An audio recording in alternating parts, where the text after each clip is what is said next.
Yo, I'm at the comic strip, Legendary Comedy Club. I ain't gonna lie, it's cold in the motherfucker out here. It's so cold, my toes look like they cuddling, nigga. I ain't lying. I'm not even trying to joke, too. My toes look like a room full of 5 kids in one bedroom trying to share one sheet and shit. You go in there and you be like, y'all shut up and share the damn bed. Stop complaining before I whip y'all ass. But it's cold. I don't give a damn. Your father ain't home yet. Shut the hell up. To keep my toes warm, I gotta put a sock on that motherfucker. That's y'all sheet. Shut up. But anyway, I don't want to explain myself, especially on camera, unsolicited. I gotta say it like that because I'm not used to saying that word all the time. Unsolicited. It's just a word I read all the time. Unsolicited. The end. The end, cuz. The end, cuz. But I will break something down. This is just a thought that popped in my head. It's normal and human to, whether your intention is the same as somebody else or not, to ask questions with an expectation behind it. Yo, Tony, why you on host yet? Yo, Tony, why you on host? Are you asking me in a genuine way, or are you asking me because you're surprised I'm not hosting yet? Or you're surprised I didn't apply myself yet? I'm the type of nigga or person, let me be educated. I'm a type of Negro that I do things on my time. And a lot of times in my life, motherfuckers do not get that. And it's not for them to get. It's your life. It's my life. It's like you walk when you walk in your own shoes, good, bad, right, wrong. Growing up, I used to scrap, blah, blah. The teacher used to pull me out the damn classroom and go take me to the bathroom and wipe my face down and do this shit, try to calm me down. I'd be like heated. I'm like, yo, I'm gonna fuck that nigga up, man. I'm gonna fuck that nigga up. And then one of my teachers would ask me, are you gonna go back in there and fight again? Are you gonna go back in there? Now, she know my response, but she's hoping I'm not gonna say it because of the way she's asking me the question. She's asking me in a way where I'm supposed to say the right thing, knowing that I'm not gonna say the right thing. I'm gonna do what I'm gonna do. And I was like, yep, I'm gonna go back in there and fight that nigga. I'm gonna go walk back in there and I'm gonna fight his ass. You know what I'm saying? And that type of personality, a lot of people understand, a lot of people really don't. You know what I'm saying? Even some friends, family members, they like, I don't get it. It's like they're not supposed to. So apply that same logic to a little thing in your life called your career that will become a bigger thing. Not only financially, but in terms of your purpose. You know what I'm saying? For anybody watching this, it's not just for comics. It's for anybody that is curious about, how to go about how to have a tunnel vision and how to know the difference between being distracted and being a jack of all trades. Being a jack of all trades is the type of motherfucker that can act, have done projects acting.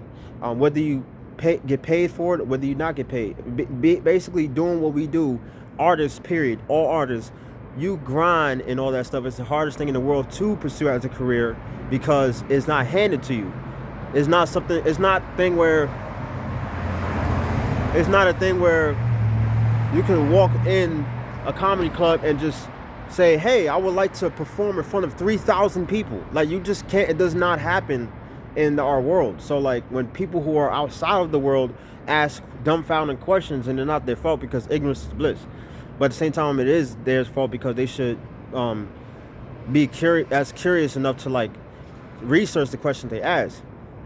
And they go, I wonder this, I wonder that, I don't know this. It's like you educate them through your actions. I don't got time to be explaining myself from my mood swings to me being bipolar to none of that shit. I explain myself through my actions, and people take it as it is, or they take it to what they believe it is. I don't have no control over what people take whatever I do or say as. I have no control over that. All I can be is myself.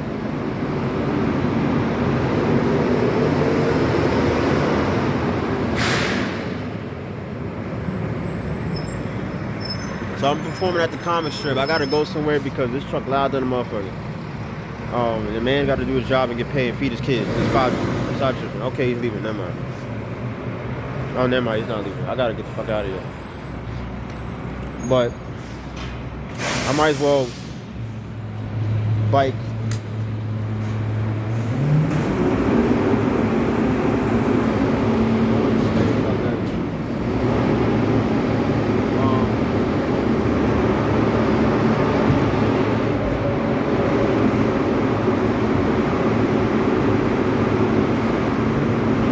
about that. I'm gonna bike while I talk. Fuck it.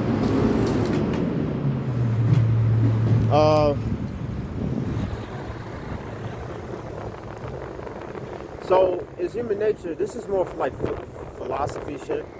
It's human nature to kind of like be like, yo, like, Tony, why don't you host yet? Why don't you this? Why don't you that? Or Dylan, why don't you this? Why do that? I don't mind that. But the thing about it is that everybody has their own expectations with anything and everything.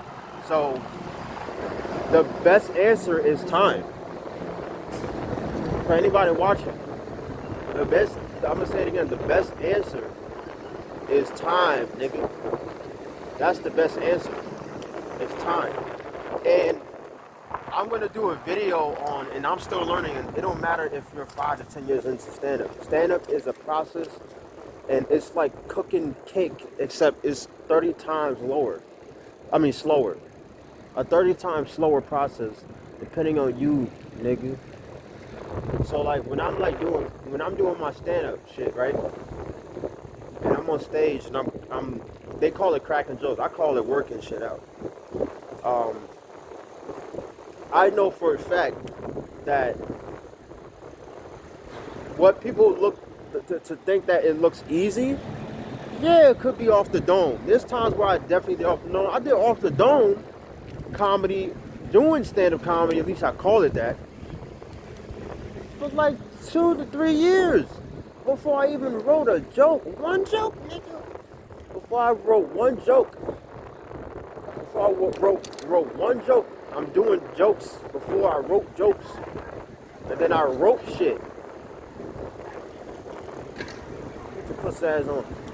I wrote shit by talking shit. So it's not a surprise that certain people like in my camp or outside my camp in terms of peers or people that admired me from afar or had cared enough to actually give me constructive criticism,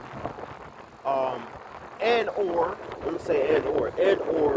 just basically give me some game, spit some knowledge to me. But the people that I don't really listen to are people that act like they know what the hell they're talking about, but they never study shit about what they're talking about. They just have an opinion, and their opinion lacks substance. Their opinion lacks some.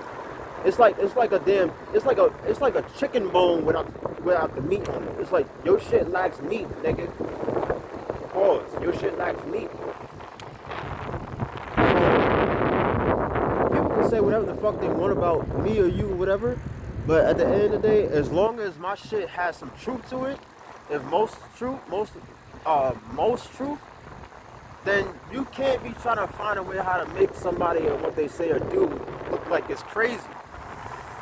You know, whether it's comedy, writing, acting, your character, questioning your character. Like, if there's some truth to it, why the fuck you knocking it? You know what I'm saying? If there's not some truth to it, in my opinion, live your life. Fuck them people, and not in a mean way. I'm saying fuck them people as and live your life. Because anybody who wants to take things negative, they take things negative. I got no control over that shit. They can go fucking feed a pigeon. I don't give a fuck. You know what I'm saying? You can tell the nigga I said it. Feed a pigeon, nigga. See if I give a fuck. And try me if you think I'm joking. Like Q said in Juice. Try me if you think I'm bullshit.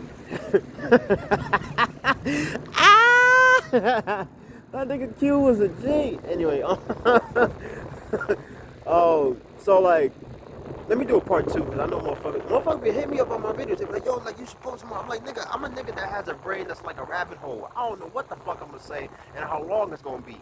That's why I'm surprised that I still haven't learned how to manage time on stage, and I've been doing stand-up for 4 years, nigga.